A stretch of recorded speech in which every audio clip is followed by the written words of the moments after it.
Welcome to Lecture 4.4, Sturm-Liouville Theory. Let's start with the definition, which really should seem like it's coming out of left field, and in some sense it is. A Sturm-Liouville equation is a second-order ODE of the following form. So it's negative d dx of p of x y prime plus q of x y equals lambda w of x y, where these functions p, q, and w are all positive. This w is sometimes called the weighting function, and we'll see why shortly. We are usually interested in solutions, y of x, to such an equation on a bounded interval, say from a to b, under some homogeneous boundary conditions. So this is just like what we saw in the previous lecture.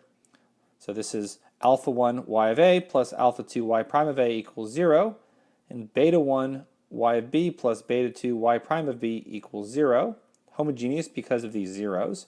And these technical conditions, the sum of the squares of the alpha i's and the beta i's being positive, that's just another way to say that not both of the alphas are 0 and not both of the betas are 0. Otherwise, we have 0 equals 0. That doesn't tell us anything. Together, this boundary value problem, that is this ODE, with these boundary conditions, is called a Sturm-Liouville problem. And we sometimes write SL. We don't usually say it, though. So several comments. So this is extremely important. I know it seems kind of random right now, but my goal in this lecture is to convince you why it's so important, and I'll give you some examples as well, and we'll see more examples later. Secondly, there's a few technical conditions I won't get into involving whether this interval is bounded or non-bounded and what these coefficients can be. Sturm-Liouville problems can be regular or they can be singular. And regular problems have nicer properties than the singular ones, although this may or may not come up.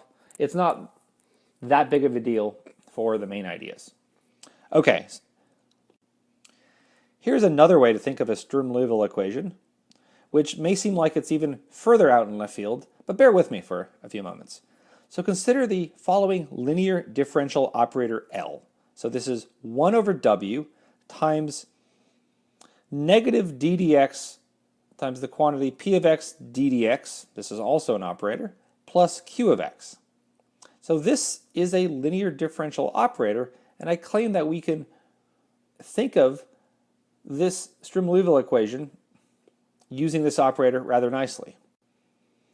So here's one way to think of this, what this operator does. You can sort of peel it apart. So start with a function y, a smooth function on a, b, and apply this inner piece. So p of x d dx of y. So if you start with that, you get out p of x times y prime of x.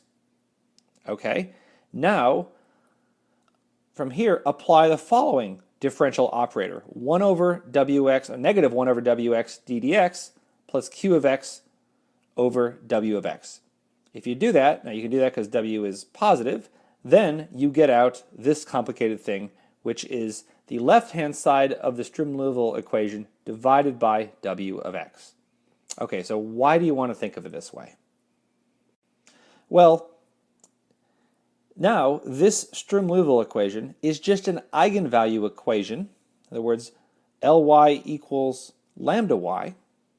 And here's the amazing part of it. This operator, L, which is the composition of L1 and L2, is self-adjoint.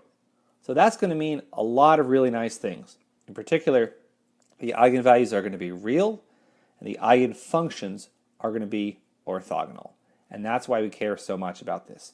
Then the solutions, we can construct what are basically generalized Fourier series using the solutions to these equations, and we can write any solution that satisfies these boundary conditions as an infinite sum of the eigenfunctions. That's where we're going with this. Now another way to think of this, I don't know if this is going to help at all, but I like to just show you different ways to think of this, is you can think of L as, well, you could break it up into two pieces to do the distributive law. You can say this is negative 1 over w of x d dx times p of x d dx. Think of this operator plus q of x over w of x. And it's not hard to show that this operator is self-adjoint. It's just a multiplication operator. And you can also show that this one is self-adjoint as well. So you can think of this as a sum of two self-adjoint operators. And so one way to show that this is self-adjoint is to show that both of these are individually, and this is really the only non-trivial one. Now in the next slide I will actually prove directly why this is self-adjoint. But in the process we will break this up into a sum of two integrals, and the second one will be pretty trivial. Okay, so let's formalize this. Two things. First of all, if you haven't seen this before, you're probably wondering, why the heck are we doing this? Where is this coming from? Fair question. Second thing, I was a little bit sloppy on the previous slide when I said this operator is self-adjoint. I didn't tell you what space we're talking about or what the inner product is. And we saw in the previous lecture that we can have a operator like the second derivative operator, which is self-adjoint on a vector space, but not on a different one. So formally, here's the theorem. The Sturm-Liouville operator, the same thing that we saw before, this creature, this is self-adjoint on any of these spaces, C infinity sub alpha beta on AB. So this is a space of smooth functions on A to B with boundary conditions given by the vectors alpha and beta. So this encompasses things like Dirichlet conditions and Neumann conditions and mixed conditions and all of those. And this is with respect to the following inner product. So this is, I think this is different from anything we've seen so far. F dot g, it's the integral from A to B of f of x, g of x bar, but now we multiply by this weighting function, w of x dx. So I don't think we've seen anything with a weighting function so far. Okay, so that's the inner product. Let's prove this now. As before, this is all really going to come down to integration by parts. Okay, so let's start out by writing what LF dot G is. Okay, and we're just going to use the definition.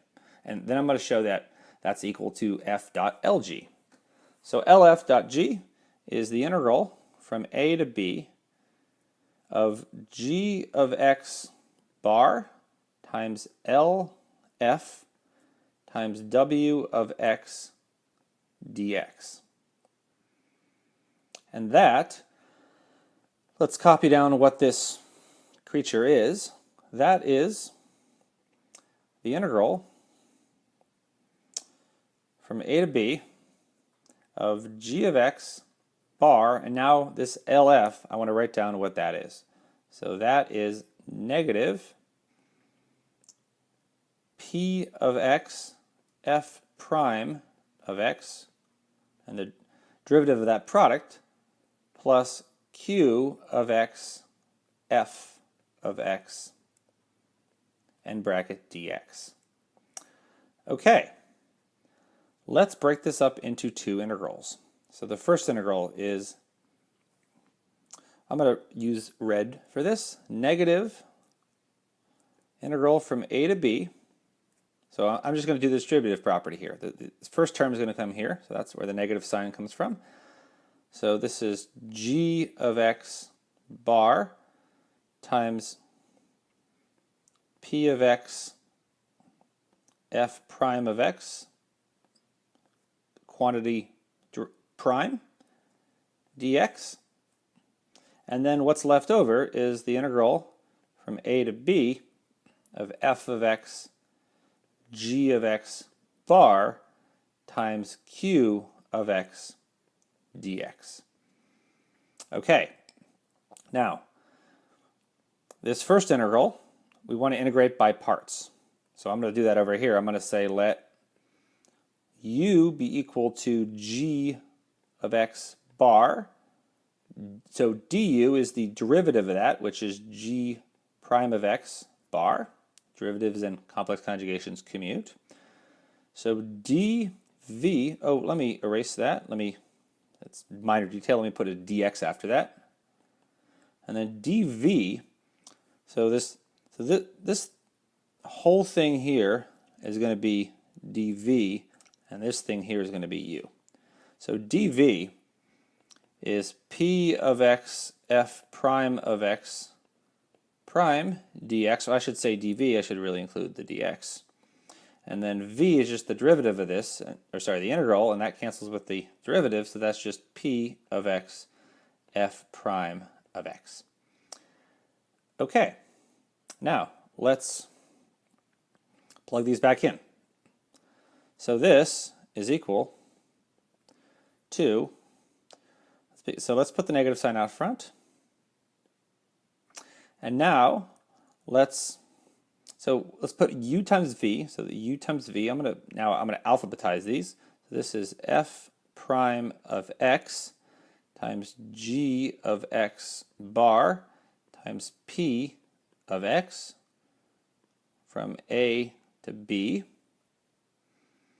and then minus the integral from a to b of v du. So I'm also going to alphabetize this. This is f prime of x, g prime of x bar, p of x dx. So this is f prime of x, g prime of x bar, p of x dx. Okay, so this integral turns into this. Okay, now I should probably put this blue thing back here, plus the integral from a to b of f of x, g of x bar, q of x dx. Okay, now let's pause a moment and let's compute f dot lg. And then we're going to compare these two. So f dot lg is going to be similar. So it's the integral. So this proof is really just integration by parts.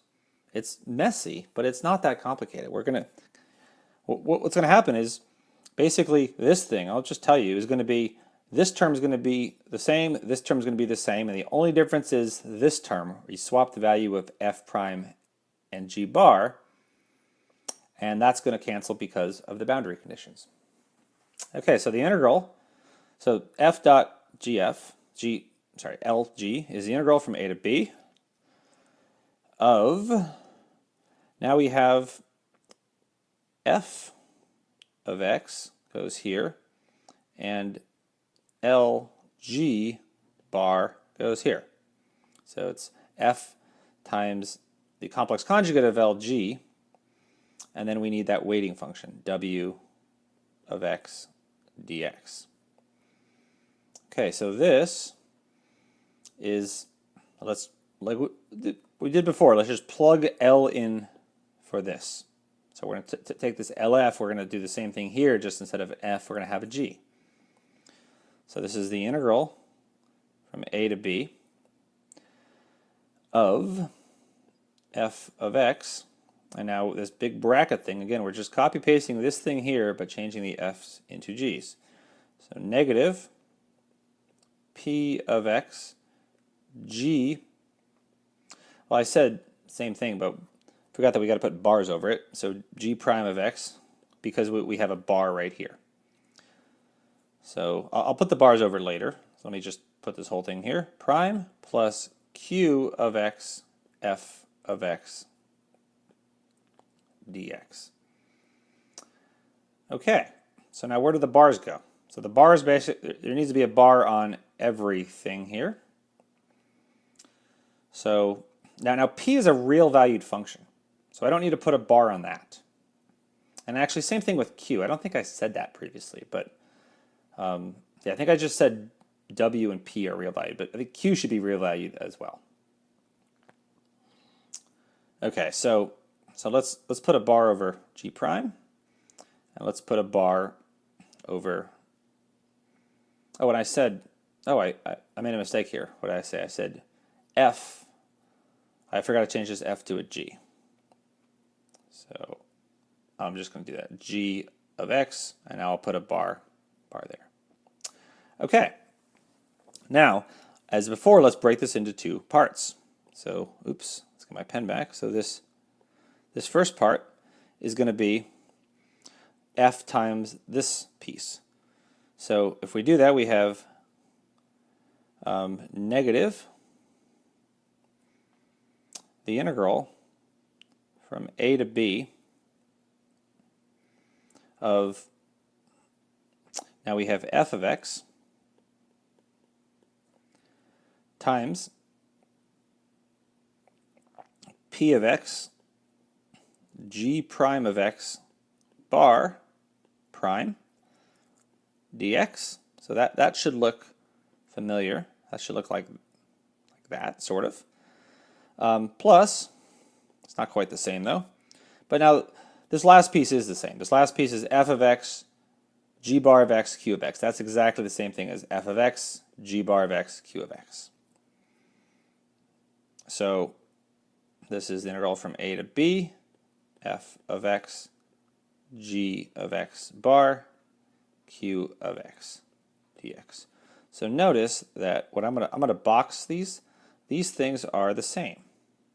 So really all we have to do is show that this integral is equal to that integral, and they're very similar. So as before, well, almost analogous to what we did before, I'm going to let this be u and let this guy be dv. So again, let u be equal to f of x, du equals f prime of x dx, and now dv equals p of x g prime of x bar. So it's this piece, and then the derivative, or the antiderivative of that, v, is just p of x g prime of x, because this derivative just cancels. Okay, so now let's write this. I'm running out of room, but I think I can squeeze this in. So this is the, so uv, this is f times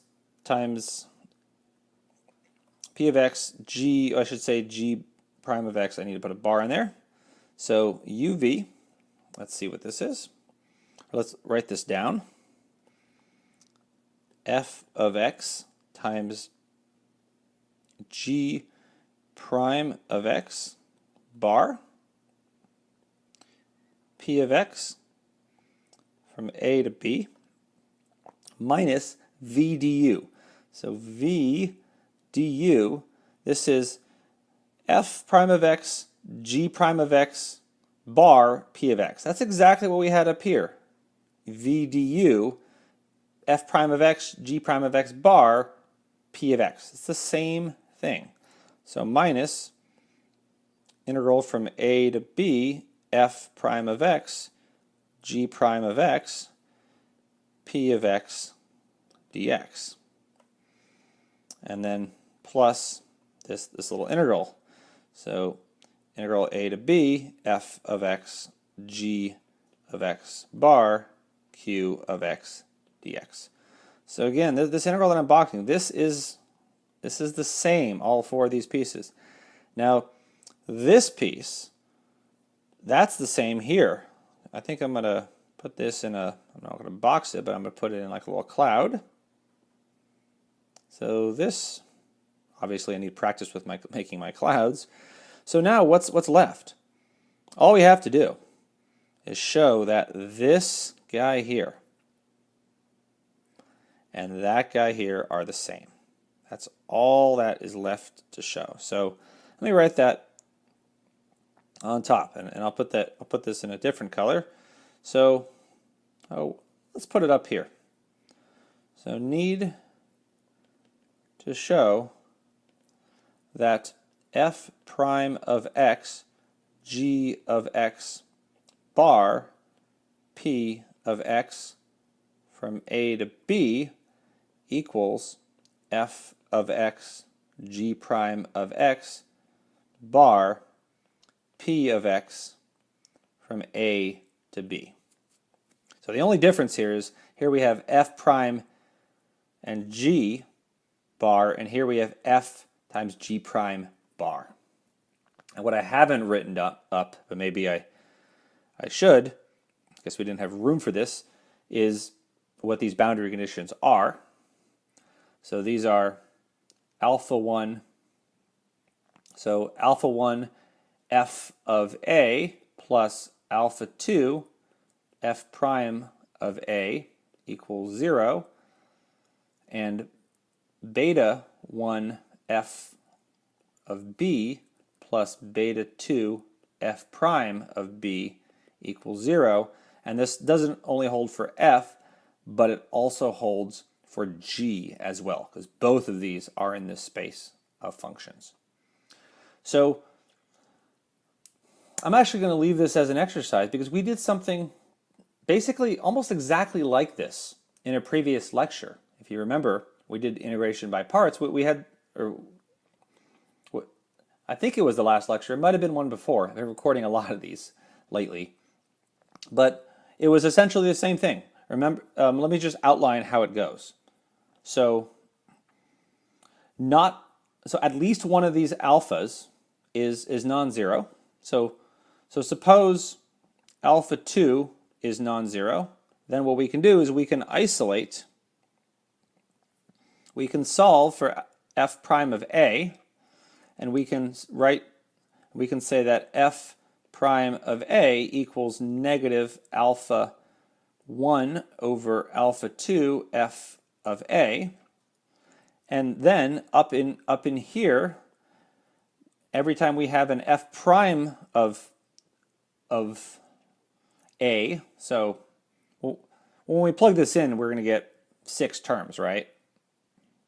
Let me just write that up. So I'll do one of them. So f prime of B, g of B bar, p of B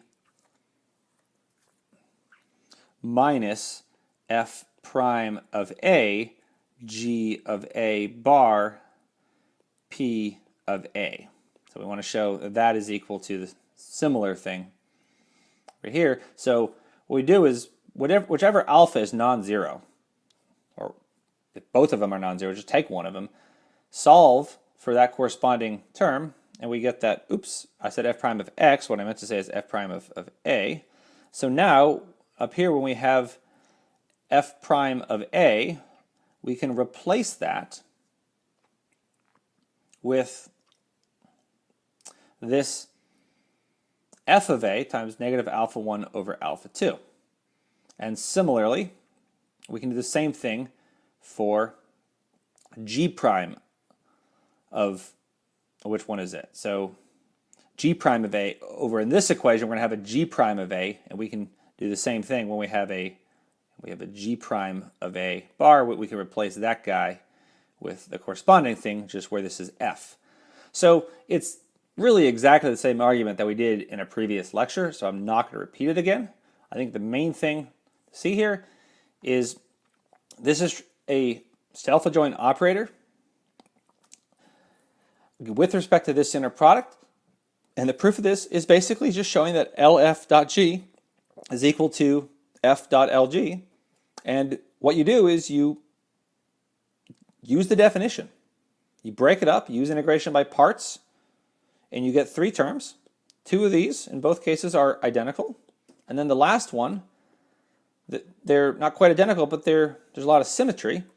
And the reason why these things are the same is purely because of the boundary conditions that we impose. Okay, so I'm going to call that a proof. Again, if you want, I encourage you to check the details on this. It's great practice. And if you want to check yourself, compare it with what we did in the previous lecture. Here's the main theorem of Sturm-Liouville theory, and I really can't understate how important this is. The Sturm-Liouville problem, I'm writing it like this. So negative p of x y prime quantity prime plus q of x y equals lambda w of x y.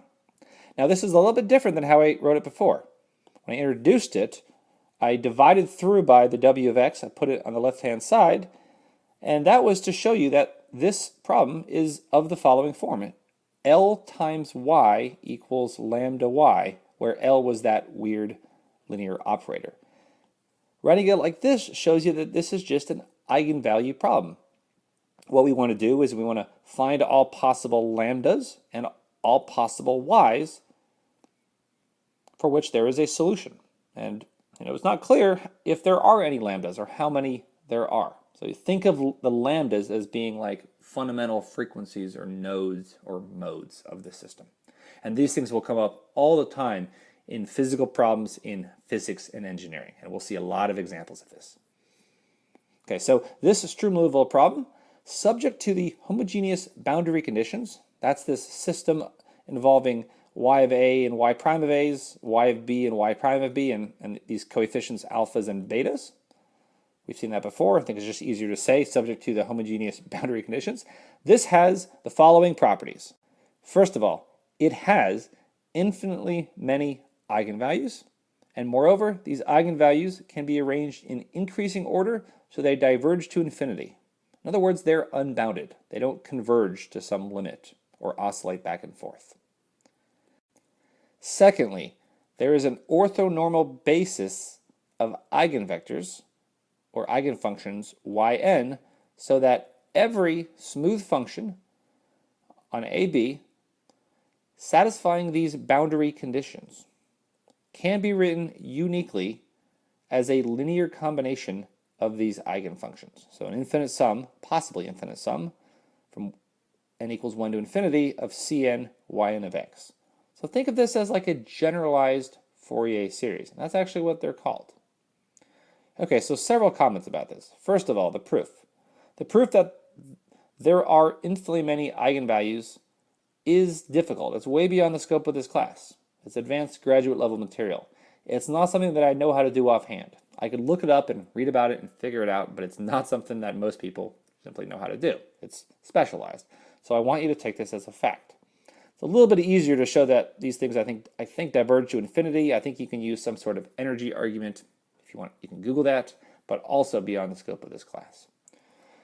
So because the Sturm-Liouville operator, L, I guess I've erased it, L y equals lambda y, because this L is self-adjoint, we know that eigenvectors corresponding to distinct eigenvalues are orthogonal. And something else you can say is that these eigenvalues, or each eigenvalue is only going to have one eigenvector.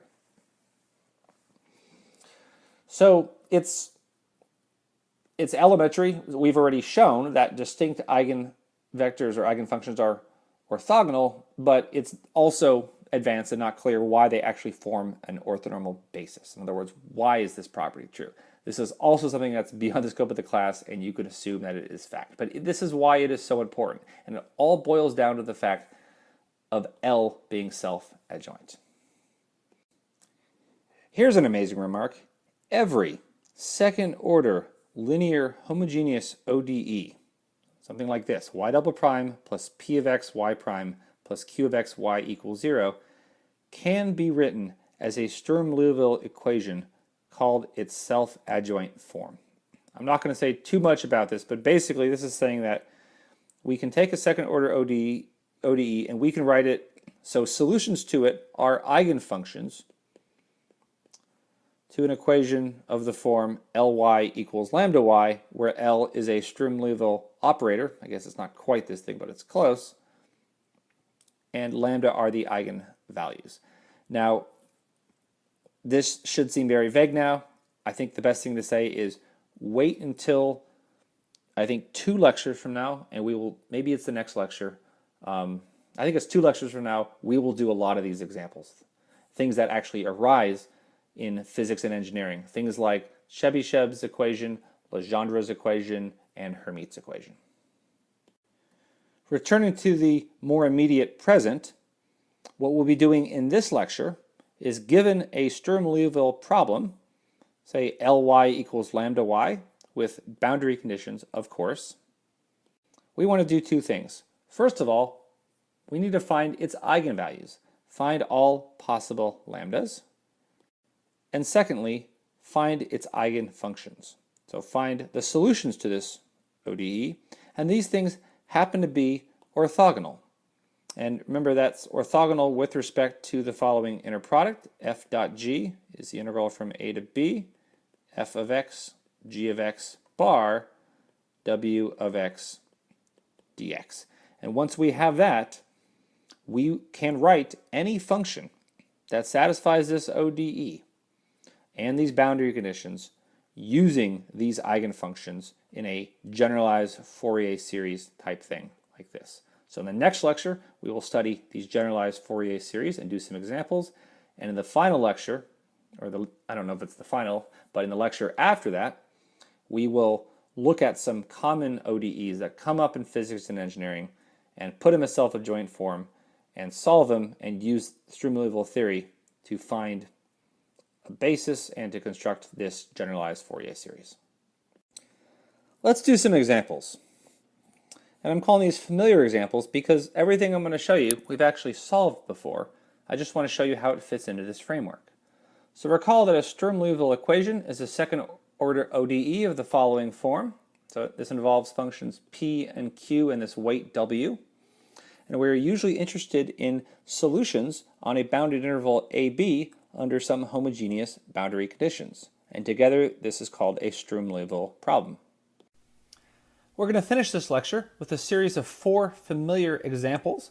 These are examples that we saw in detail and we actually solved them when we learned about boundary value problems in lecture 4.1.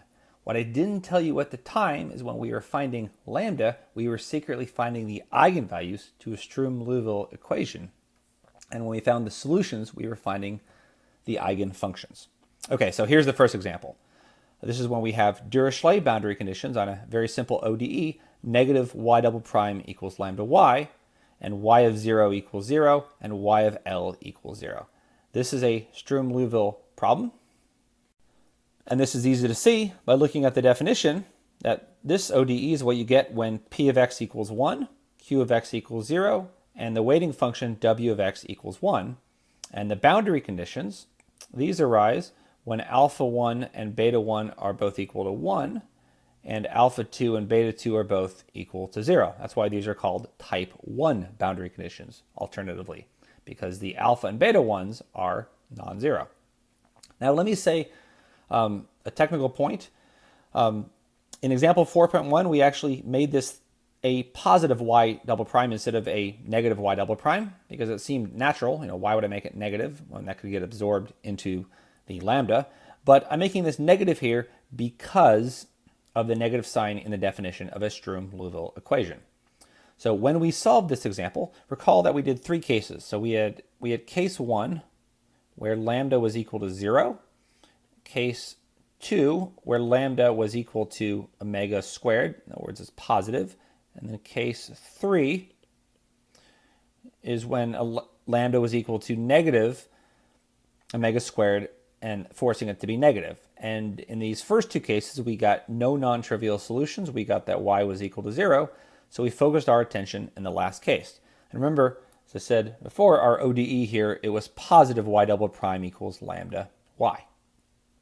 And I told you we had to solve for y and lambda. I didn't really tell you why. So in case 3, we got that omega was equal to negative, no, it wasn't negative. It was omega was just plain old n pi over L, which means that lambda was negative n pi over L squared. Well, because of this negative sign, all that does is that puts a negative sign here, and that makes, if you prefer case 2, that makes this negative and case 3 positive. And so as before, omega is n pi over L, just now that the eigenvalue lambda is positive. So the eigenvalues of this Sturm-Liouville equation are n pi over L quantity squared when n is any positive integer. And the eigenfunctions are the sine waves. So yn of x is sine of omega x, where omega is n pi over L, so it's sine of n pi x over L. Example 2, the same ODE, except now we have Neumann boundary conditions. So y prime of 0 equals 0 and y prime of L equals 0. So this is a Sturm-Liouville equation for the same reason. If you look at the definition and you set p of x and w of x to 1 and q of x to 0, you get this ODE. And these boundary conditions now arise when the alpha and beta 1s are equal to 0. The alpha and beta 2s are equal to 1. So this is sometimes called a type 2 boundary conditions. The eigenvalues are just the same as in example 1, if you recall. So lambda n is n pi over L quantity squared. The only difference now is that n could be 0. And that was because the eigenfunctions are cosine. So yn of x is cosine of n pi over x. And when n is 0, you get a constant function, and that satisfies these boundary conditions. If you recall example 1, what we had functions that had to go through the origin and and intersect the y-axis at L. So we had things like sine waves. So sine of pi over L, sine of 2 pi over L, sine of 3 pi over L, and so forth. In example 2, we had cosines. The only restriction we had now is that they were flat at the boundaries rather than going through certain points. So things like a cosine wave worked, cosine of 2 pi over L, cosine of 3 pi over L, etc. And then the constant function worked as well because those were clearly flat at the endpoints. Example 3, this is when we had mixed boundary conditions. So we have the same ODE, but now we have a Dirichlet or type 1 condition on the left and a Neumann or type 2 condition on the right. This is a Sturm-Liouville equation because P, Q, and W are just as before, 1, 0, and 1. And now our alpha 1 and our beta 2, these things have to be 1. And beta 1 and alpha 2, these are equal to 0. That's how these boundary conditions arise. And if you recall, the eigenvalues were a little bit different. Now they were half integers, n plus 0.5 times pi over L, when n is any non-negative integer. So again, the difference between the first two cases is now we have, again, 0 to L, and the function must go through 0, but it must be flat at L. So we got sine waves because it goes through 0, but because they were flat at L, that's where the local max or min was, so their period was twice as long. So that's where this half integer thing arose. And the eigenfunctions, as before, remember that lambda was equal to negative omega squared, but we're going to make that positive omega squared because we added a negative sign here. And omega was what we got. Omega was n plus 1/2 times pi over L. And so the eigenfunction was yn of x is sine of omega x. So sine of n plus 0.5 pi x over L. And finally, we get to the fourth example. I think in lecture 4.1, I call these more complicated boundary conditions. They actually have a name. They're called Robin boundary conditions. The left endpoint is the same as before, but now the right endpoint is this linear combination, y of L plus y prime of L equals 0. As before, this is a Sturm-Liouville equation where p of x is 1, q of x is 0, and the weighting function w of x is 1. But now the boundary conditions arise if you set alpha 1, beta 1, and beta 2 all equal to 1.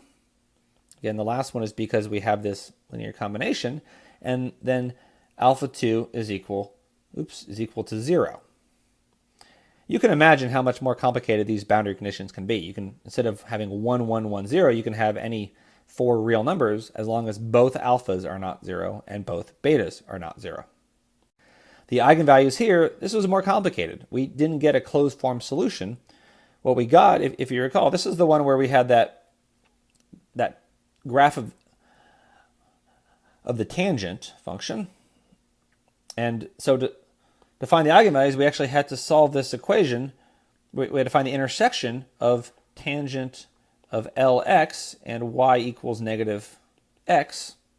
And we took the positive roots of that. And those were the omega. So this was omega 1, this was omega 2, this was omega 3, and so forth. And as before, lambda was equal to negative omega squared. So the nth eigenvalue, I didn't tell you were finding eigenvalues, I said you were finding a constant. The nth eigenvalue was the negative square of omega n. But again, because we're adding a negative sign here, that makes this positive. So the eigenvalues are lambda n is omega n squared for the positive integers, where the omega n's are the positive roots of x minus tangent of Lx. And the eigenfunctions, once again, yn of x is sine of omega nx. And Omega n, again, is nothing simple. It's the roots of x minus tangent of Lx. So what we learned today, I didn't do an example of it, but any function that satisfies this Sturm-Liouville problem, so solves the ODE and satisfies the boundary conditions, can be written. So f of x can be written uniquely as a linear combination. So Cn yn of x of the eigenfunctions. And that's a remarkable result. In the special cases of like example 1 and 2, we get Fourier series. And you've seen that before. And that's remarkable in itself. But here we get this for sine waves with these weird irrational frequencies. And this is just a really simple Sturm-Liouville equation. There are many, many more complicated ones where these solutions do not involve sines and cosines at all. Sometimes they involve things like polynomials. And still, every solution to the ODE can be written, that satisfies the boundary conditions, can be written using those eigenfunctions. So in the next lecture, we will study these things that are called generalized Fourier series. We will actually revisit these 4 examples and actually do that. We will write these functions using these sums of eigenfunctions. And then in the lecture after that, I'm going to show you some crazy Sturm-Liouville equations, things that come up in engineering and physics naturally, a few things that we'll actually see later in the class when we study PDEs. You've likely heard of them, things like Chebyshev's equation, Legendre's equation, Bessel's equation, and Hermite's equation. So we will see these ODEs. I'll show you what the solutions are, and often the solutions involve things like power series or polynomials. Looks like polynomials. And when they're polynomials, that means that we can write any solution to the ODE that satisfies the boundary conditions as an infinite sum of polynomials, of these orthogonal polynomials. And you've probably actually heard the names of these, things like Chebyshev polynomials, or Legendre polynomials, or Hermite functions. So that's where these things come from. They come from Sturm-Liouville theory, which comes from physics and engineering. So a lot more on this later in the next few lectures. It's really fun, really exciting. Stay with us.